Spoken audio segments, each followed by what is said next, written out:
Bonjour à tous, bienvenue sur la chaîne Hélios Guidance. Je vous propose aujourd'hui le tirage sentimental relationnel des taureaux pour le mois de mars 2021. Comme d'habitude, on va procéder en deux temps. Un premier tirage donc qui concernera vous et votre autre, la personne qui est dans votre cœur, que vous soyez en relation ou non. Et un deuxième tirage qui parlera de votre vie émotionnelle, donc pour les célibataires ou toute personne en démarche de travail personnel dans ce domaine-là. On va utiliser les arcades majeures du tarot de Marseille, le tarot des mondes oniriques et les arcades majeures du tarot revues et dessinées par Frédéric Agide. Vous avez tous les liens vers les tarots que j'utilise dans la barre d'informations juste en dessous. Allez, c'est parti. On y va pour les taureaux. Mars 2021.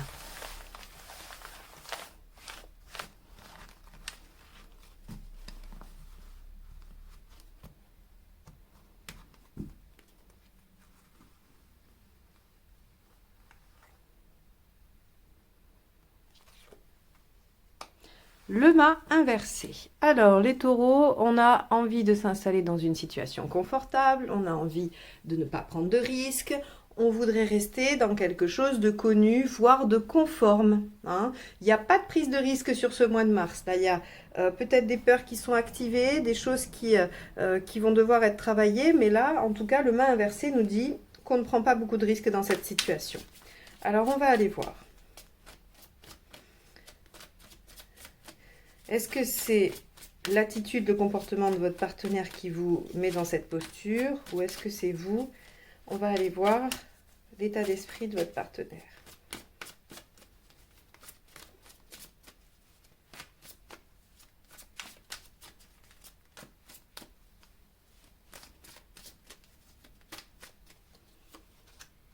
Cinq d'épée. Ok, bon. On a un partenaire qui est dans l'ego là, hein, qui est un petit peu dans la querelle. Ouais, je comprends. D'accord. Alors, le 5 d'épée, c'est je veux absolument gagner, même si je sais que j'ai tort. Hein. Je suis prêt à me défendre bec et ongle, à sortir des arguments. Alors, c'est des guerres un petit peu inutiles, hein, qui ne servent pas à grand-chose et qui, en général, amènent à plus de déception qu'autre chose. Alors, pourquoi le partenaire, il est comme ça? Vous êtes dans quelle posture? Roi d'épée.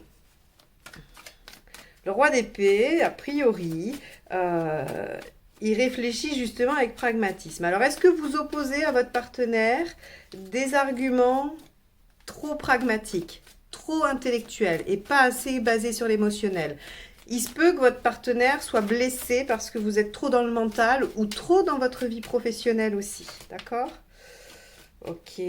Ça, par exemple, ça peut être le genre de carte qui représente les pics qu'un partenaire fait à l'autre, hein, à son conjoint, parce que il n'est pas présent, parce qu'il rentre tard du boulot le soir. Vous voyez, c'est à cette heure-ci que tu rentres. Voilà, ça, c'est du 5 d'épée. Hein. Allez, on va aller voir ce qui a dépassé. Qu'est-ce qui se passe dans ce couple? Le 7 de Pentacle, la récolte. Alors, soit c'est un couple qui date, hein, soit c'est un couple qui a déjà eu beaucoup de soucis, qui a déjà beaucoup traversé d'épreuves et qui a beaucoup travaillé. Soit c'est un couple qui n'est pas encore commencé, mais ça traîne depuis un moment. Parce que là, c'est le temps de la récolte. En tout cas, ce qui a dépassé, c'est le fait de récolter. Peut-être que le partenaire veut récolter plus vite que vous. Peut-être que vous voulez récolter quelque chose de différent que le partenaire. Quoi qu'il en soit, on va aller voir avec l'aide des autres cartes, ce que ça peut signifier.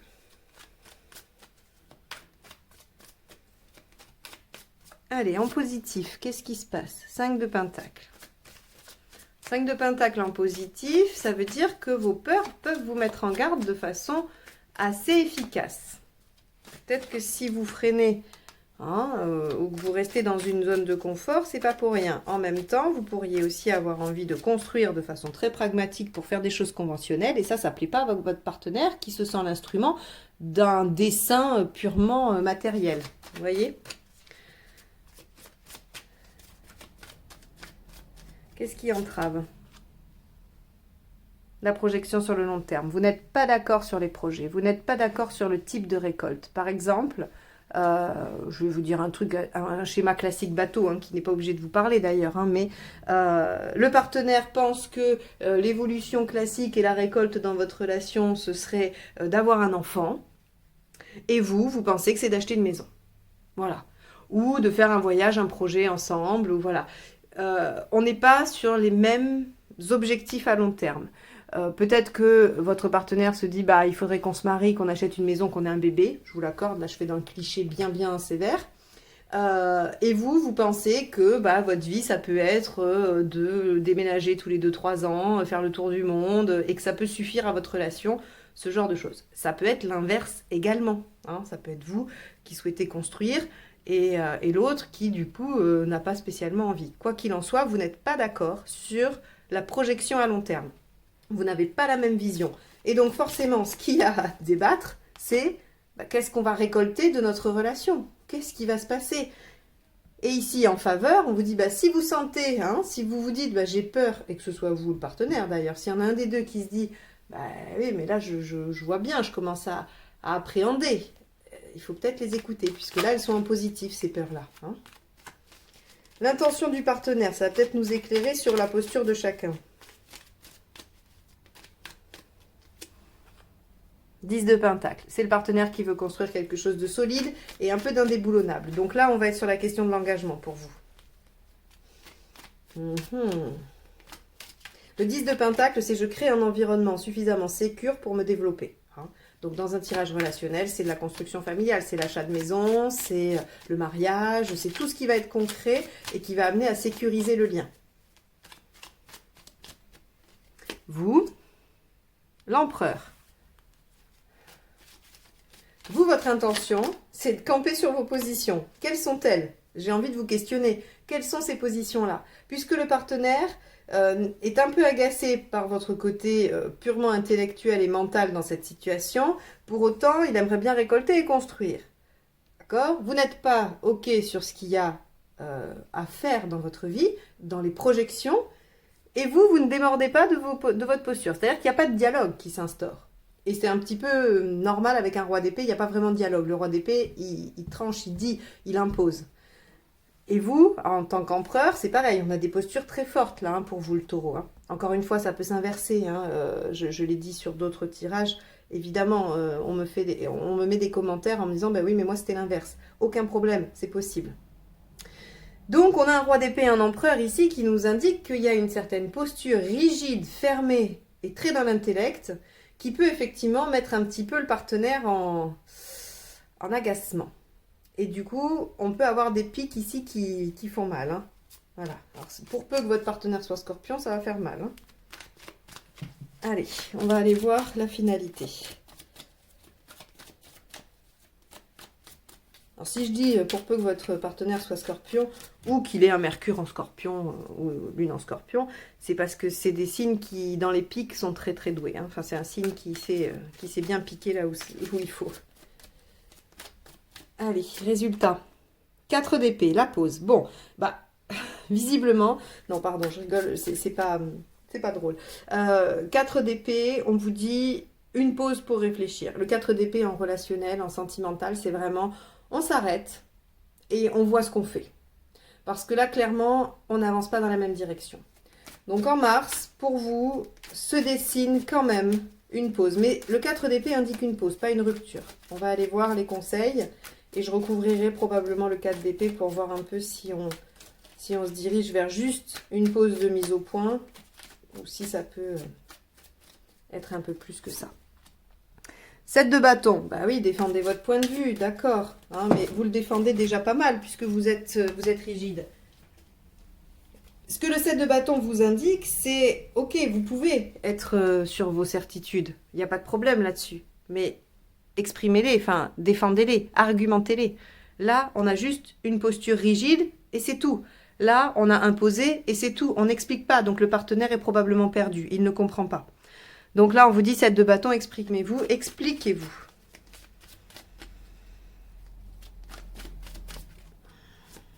Ensuite, As de pentacle. Ok. Essayez de voir ce qui vous a animé au début. Qu'est-ce que vous avez en commun? Qu'est-ce qui était prometteur dans votre relation? Sur quoi vous êtes-vous basé pour démarrer ce lien? Qu'est-ce qui vous anime ensemble? C'est là où vous allez vous reconnaître et vous reconnecter. Pas sur les différences, sur les points communs. On vous conseille de vous axer sur les points communs.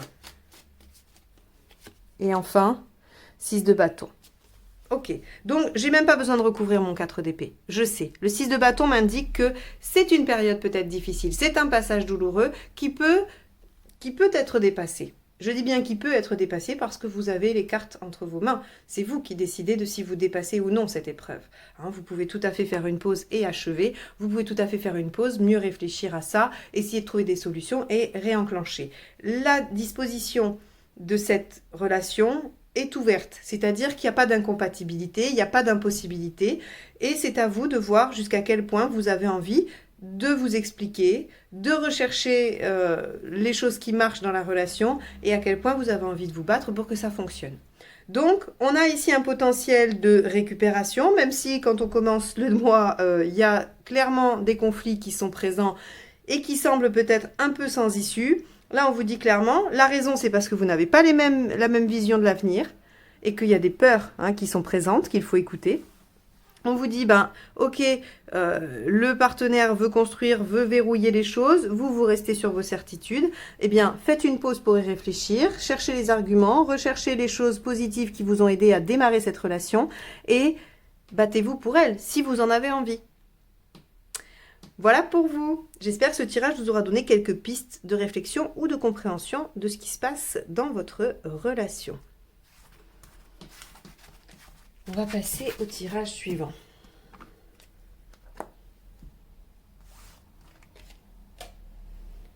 Allez, vie émotionnelle. Taureau, mars 2021 pour les célibataires ou toute personne en démarche personnelle dans la vie sentimentale ou émotionnelle.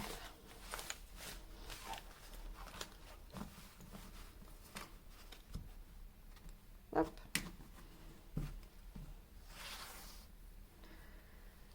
État d'esprit. Ok. Ce que vous voulez. Pourquoi ça ne marche pas? Les conseils pour que ça fonctionne. Issue à court terme et à plus long terme. Ok. Bon. Les taureaux, vous avez besoin un peu d'inertie et de calme. Alors, quand je dis ça, ça pourrait paraître négatif. Seulement, c'est comme si il y avait soit l'inertie ambiante actuelle qui fait que les choses n'avancent pas, ou qu'en tout cas, il n'y a pas beaucoup de mouvement.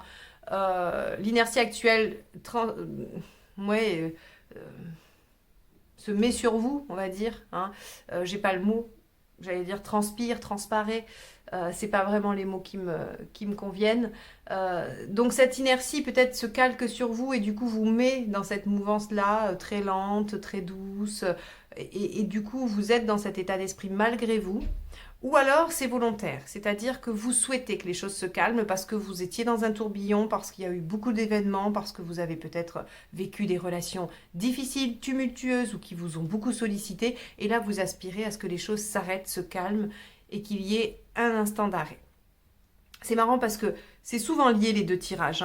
C'est pour ça que c'est intéressant d'écouter les deux. Bon, alors si vous n'avez pas de partenaire, je comprends bien que vous n'ayez pas écouté le premier. Mais en tout cas, on retrouve le même type d'énergie, ce qui veut dire que les taureaux vont être traversés par les mêmes types d'énergie. La maison Dieu inversée, elle vous dit que ce que vous voulez, c'est du cocooning. Rester chez vous, prendre soin de vous, vraiment vous occuper de vous et essayer de comprendre ce qui se produit à l'intérieur de vous. Donc, soit d'essayer de comprendre pourquoi cette inertie, elle vous accable et que vous ne la maîtrisez pas, ou pourquoi vous avez besoin de ce calme. Quoi qu'il en soit, avec la maison Dieu, on va être dans l'introspection. Pourquoi vous n'y arrivez pas? Le chariot inversé nous dit parce qu'on ne prend pas la bonne direction. Parce que probablement, vous n'attrapez pas la pelote par le bon bout du fil. Le chariot inversé, il nous dit on fait fausse route. Y a probablement des choses autres à travailler avant celles que vous imaginez entamer. Je vais essayer de vous donner un exemple. Vous essayez de comprendre pourquoi vous avez une blessure d'abandon. Et vous vous dites, bah oui, mais quand j'étais petite, un de mes parents est parti pendant 9 mois en déplacement, j'ai eu le sentiment d'être abandonnée, et donc je sais que c'est ça que j'ai à travailler, il faut que je travaille là-dessus, je vais m'axer soit par l'hypnose, soit par le MDR, par plein de techniques comme ça, je vais essayer d'aller guérir cette blessure de quand j'avais tel âge avec un de mes parents qui est parti. Ok? Et vous êtes sûr que c'est ça. Ce que le chariot vous dit ici, c'est que c'est pas ça. C'est pas cette idée-là qu'il faut aller chercher. Il y en a une autre. Il y a quelque chose d'autre, un autre événement qui pourrait vous faire penser à de l'abandon. Parfois, c'est pas forcément avec les parents. Ça peut être les amis. Est-ce que vos amis, à un moment donné, vous ont abandonné, vous ont laissé tomber, tous d'un seul coup, et que vous n'avez pas compris. Et vous pouvez avoir été plus vieux, plus voilà. Il n'y a pas c'est pas forcément quand vous étiez à l'école primaire ou à la maternelle. Est-ce que un jour un compagnon ou une compagne vous a quitté sans un mot, hein, et ne vous a pas donné d'explication? Il y a plein de situations comme ça qui peuvent venir réveiller cette blessure. Et là, ce qu'on nous dit, c'est que dans cette introspection, si vous n'avancez pas, c'est parce que vous avez fait fausse route. Alors, mes exemples ne sont que des exemples, d'accord? À vous de voir quel angle vous avez pris pour travailler ça et comment vous pourriez le décliner, c'est-à-dire quelles autres expériences dans votre vie pourraient décliner cette expérience-là. Et peut-être que le point traumatique, il est sur une autre. Et du coup, en EMDR ou en hypnose, c'est sur cet autre événement qu'il faut travailler. Et justement, j'en viens à ça, je parle d'hypnose, je parle de MDR, pas pour rien, parce que le pape ici peut représenter le thérapeute. Le pape peut représenter le thérapeute et représente en tout cas le savoir, le guide. Vous pouvez aussi recevoir les informations par médiumnité, par intuition, par synchronicité. Quoi qu'il en soit, on vous dit restez ouvert et n'essayez pas de faire le job tout seul. C'est pas forcément surtout quand on est à la fin. C'est-à-dire que déblayer le début, ça, tout seul, vous pouvez le faire. On peut tous le faire. C'est accessible. Hein. C'est-à-dire que voilà, on va lire un bouquin de développement personnel. Je dis développement personnel parce que c'est un grand fourre-tout, mais voilà, avec différentes choses. Et puis on va se dire, ah ben oui, tiens, ça, je comprends. Et du coup, ça débloque. Donc au début, on va débloquer pas mal de choses. On va y arriver bien tout seul. Mais il faut bien vous dire que votre cerveau, votre inconscient, il est quand même super fort. Il fonctionne super bien. Et qu'il y a des choses qu'il a verrouillées et auxquelles vous n'avez pas accès, vous, par vous-même. Parce que ça vous mettrait peut-être trop en danger d'après lui, hein, d'après votre inconscient, d'après votre esprit. Et donc, ça, il y a besoin peut-être d'aller chercher un thérapeute qui va venir vous dire, bah, vous n'avez jamais pensé à ça sous cet angle-là. Et hop, ça vient déverrouiller une porte, une clé, et là, vous avez accès à des choses encore plus profondes. Donc, vous avez probablement déjà bien avancé. Vous avez envie de continuer à travailler sur vous, vous avez envie de calmer un peu le jeu de ce qui se passe autour de vous pour aller approfondir ce travail, mais vous n'êtes pas sur le bon axe. Donc on vous dit allez chercher de l'aide, demandez de l'aide. Après, peu importe la technique que vous allez utiliser, ce qui est important, c'est que ce soit une technique qui vous convienne, qui vous parle et que ce soit une personne avec qui vous vous sentez en confiance. C'est pareil, si vous faites de la thérapie, il est tout à fait admis chez les psychologues et chez les psychiatres que si vous ne vous sentez pas à l'aise, vous pouvez interrompre le travail pour aller voir quelqu'un d'autre. Là, c'est pareil. Si vous démarrez avec une énergéticienne, avec n'importe quoi, et qu'elle vous dit bah, il faudra 10 séances, mais qu'à la deuxième, vous sentez que vous n'êtes pas en lien avec ces énergies, que ça passe pas, qu'il n'y a pas un bon transfert, vous pouvez arrêter et trouver votre bon thérapeute. À quoi ça vous amène? Tempérance, la guérison, c'est quand même super chouette. L'équilibre, la communication, mais la guérison surtout, puisque là on est sur un tirage beaucoup plus psychologique, et donc on a une guérison des blessures, on a un apaisement, on a une douceur, on a une meilleure santé. Donc la meilleure santé, c'est vraiment l'énergie qui se fluidifie, qui devient plus douce et qui fonctionne. Donc à court terme, on a quand même un super bénéfice assez rapide, donc dès la fin du mois de mars, vous pouvez ressentir un mieux d'avoir changé d'angle d'approche par rapport à votre introspection. Et ça vous permet quoi? Ça vous permet de voir les choses sous un angle différent. Donc, si vous êtes célibataire et que vous vouliez savoir s'il y avait une rencontre possible, je ne suis pas sûre que ce soit votre préoccupation profonde. Parce que dans ce tirage, ce qui ressort, c'est plutôt une envie de dire stop et d'aller régler ce qu'il y a à régler au fond de soi avant de réenclencher une nouvelle relation. Donc, je ne vais pas répondre à cette question, ce tirage n'y répond pas de toute façon. C'est pas que c'est pas possible, c'est pas que c'est possible, ça ne répond pas à cette question, ça vous dit juste, ok, vous avez décidé d'aller travailler quelque chose, mais vous n'avez pas pris le bon angle d'action. Donc, essayez de voir quelle autre approche peut vous permettre d'accéder à ce travail-là. Faites-vous aider par quelqu'un, quel que soit le type de travail que vous voulez entreprendre. Il y a une guérison à la clé parce que vous êtes probablement tout près du but. C'est pour ça qu'il faut vous faire aider. C'est que vous avez déjà pas mal démêlé la pelote, il vous reste le dernier nœud. Donc faites-vous aider par un thérapeute, vous retrouvez l'équilibre, vous accédez à la guérison de ça et ça vous permet de voir les choses sous un angle totalement différent. Et je ne serais pas étonnée qu'en avril, on ait une belle ouverture sur des rencontres. Voilà pour vous les taureaux. J'espère que ce tirage vous aura éclairé, donné des pistes de travail, de réflexion. C'est son seul objectif.